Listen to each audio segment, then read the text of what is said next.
Ну что ж, Равшан, сделайте, пожалуйста, нам обзор вашей топовой модели.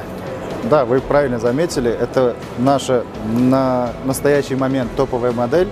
Тут уже оснащение совсем иначе, потому что у нас это идет как прогулочный катер.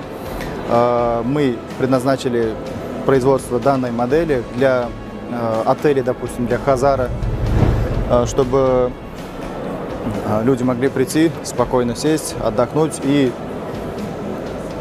насладиться отдыхом. Да, я вот вижу, даже руль у вас здесь имеется. Да, у нас уже оснащение, как я уже заметил, лучше. Это топовая модель. Тут у нас имеется руль, там устанавливаем мотор, получается. Тут у нас все датчики скоростей, вперед, и при желании можно и назад, движение тут. Было все очень интересно. Спасибо вам большое за столь прекрасные обзоры. Вам спасибо.